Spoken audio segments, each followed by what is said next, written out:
Welcome back. Taking your questions and taking your calls and your tweets, 412-575-2600 on the Borders and Borders hotline. Also taking your tweets at Josh Taylor HD. Paul, we got a football question and a couple of calls waiting to be answered. But first, I want to remind everybody that we are giving away tickets for the January 2nd performance of Rocky Bleier's one-man show, The Play. What you need to do is, when you call in, we will take I believe it's the third caller.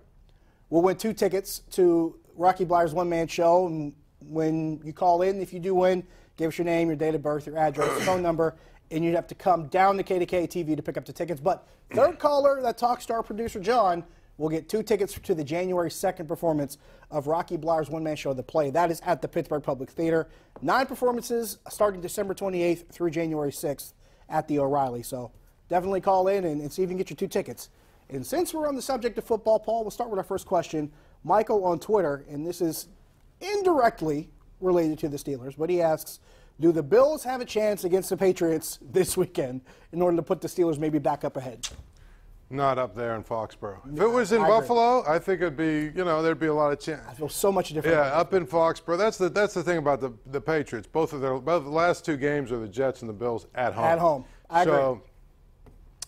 Bills haven't played very well up there traditionally, so I just don't see how they're going to win up there. And I think that the Jets are not going to win up there either, even though they play the Patriots tough sometimes.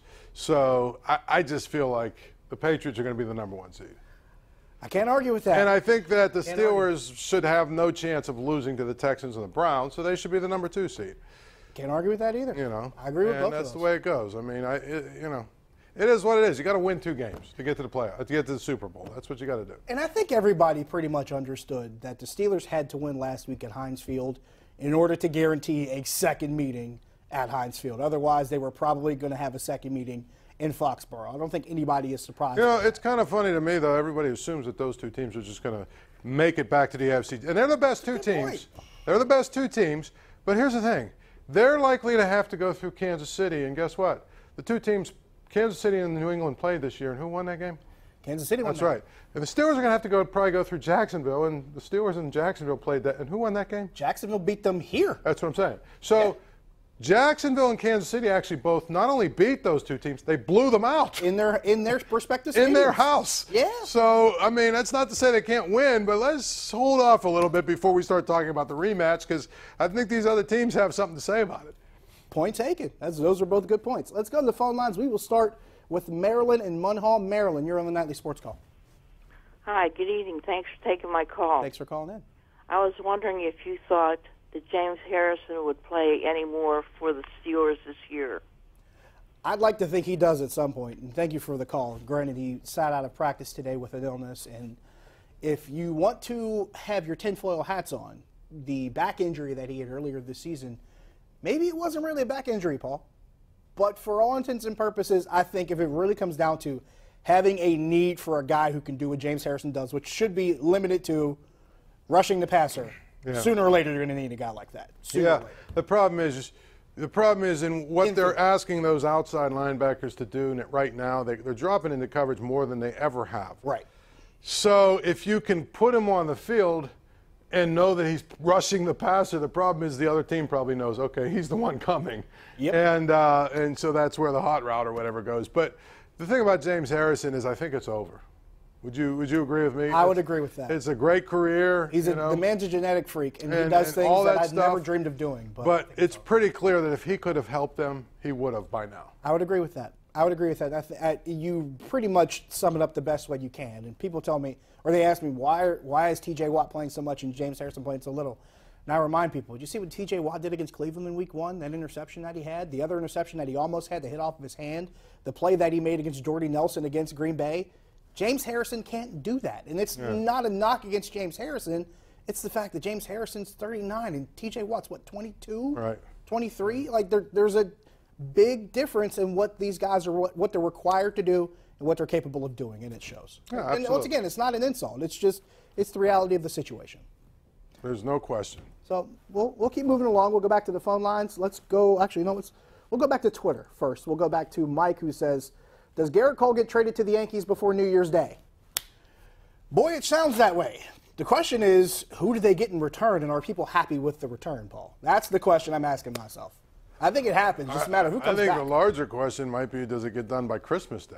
That I'd say yes to both. And I think that the big thing about it is the Pirates know they need to trade Garrett Cole. And here's, I keep hearing all these people, well, they're in the driver's seat.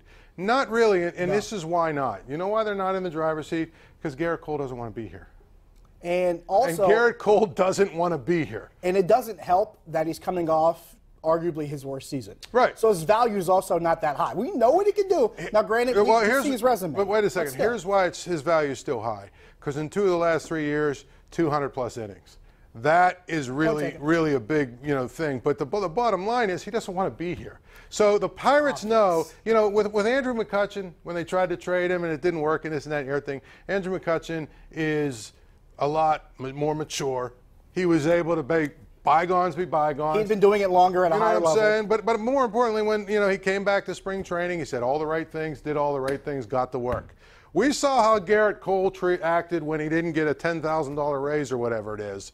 You know what I mean? And to me, you bring back a disgruntled Garrett Cole, what are you really getting? So they know the way that they've handled this, they have no choice right now but to make any kind of deal. And you know what? The Yankees know it too, which is why they're saying, okay, we'll do it, but we're not going to give you what's his name, the pitcher that everybody wants. Well, Gleyber Torres was him, the shortstop. Right. So Torres, the shortstop. We're not going to give you. Pretty good, by the way.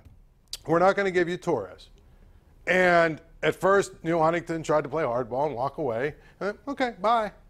Now he's back. And it's like, okay, well, what about that Frazier guy? And what about Andahar and this guy? And Clint Frazier was the first name that we heard from the very beginning. And Clint so Frazier there's going to be a deal. Point. It's just a matter of what the deal is. I mean, the Pirates have to probably make this deal now because I don't know. I mean, is Garrett? There's some athletes that you can sort of mess around a little bit and they come back disgruntled, but they're still going to get. Is Garrett Cole the guy you want to be disgruntled? And let's ask another question. How much does it really take for Garrett Cole to be disgruntled? Exactly. Not a lot. 10 grand or whatever it was 2 years ago. I mean, 10 grand off the field, on the field, a couple of pitches, one call that he doesn't like, and maybe a walk that shouldn't happen, and he comes unglued. So let's be honest to the point where there is a bit of a caveat emptor as far as the situation is concerned. But point taken. It really does come down to what it's finally agree upon with the Yankees, and I don't think it's going to be what they originally thought it was going to be. Let's go back to the phone lines. Bob in Fort City. Bob, you're on the Nightly Sports Call.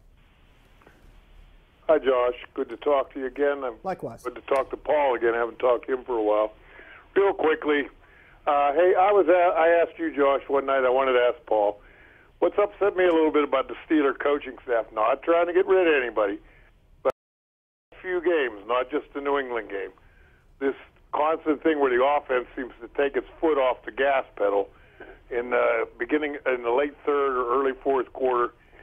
I mean, they got to take whatever's there, especially against New England, whether it's short passes or it's running the ball. And they've shown, okay, but you can't run the clock out for a whole quarter. And then the defense, sometimes when they're running their man, they get back to that zone. And do you think they're getting too conservative to try to just win the game when sometimes that leaves the team still in it? Thank you. That's a great question. I think they've become a lot more, what's the word I'm looking for? They've become very averse to risk in those situations. Well, they don't want to risk here's what's kind of funny. Which is not it's a dangerous place. Here's what's kind of funny is Mike Tomlin has been the, we don't live in our fears guy. Right. Goes for two, this and that and everything. If you watch the way that he's coached, and he coached like this all the time, he's got a lot of Bill Cowher in him. In that when they get a lead in the second half, he tries to, get. And the thing about it is, all the people are complaining about Todd Haley because he's the most unlikable guy on the staff, so he's always the enemy. The reason the offense gets real conservative, that's what Mike Tomlin wants.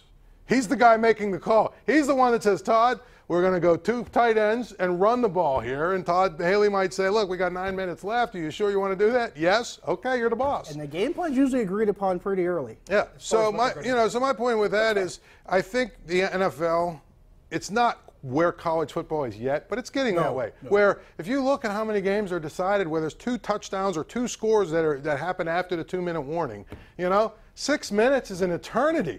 I mean, Yes. in fact, I think that the Patriots got the ball with like 6.5 minutes left or something, got down, and then the drive stalled, and there was like 4 minutes left, and there was a save, a sack, and there was a couple guys in the press box sitting next to me. They're like, oh, well, they're going to have to go for it here, aren't they? No. Because it was 24-16. Well, they kicked the field goal. And then they had 3 timeouts and the 2-minute warning. They got the ball back, right? They knew exactly what they were doing. Or they went in saying, okay, we stopped them 3 times, we get the ball back, and then we start all over again. And that's exactly what they did.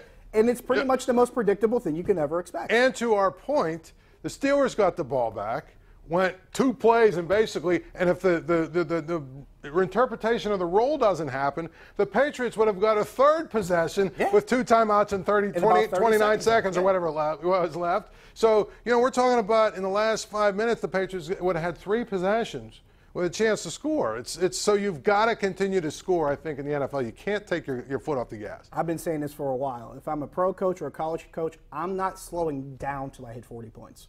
But in the meantime, we got to take a break. We'll be back in a minute.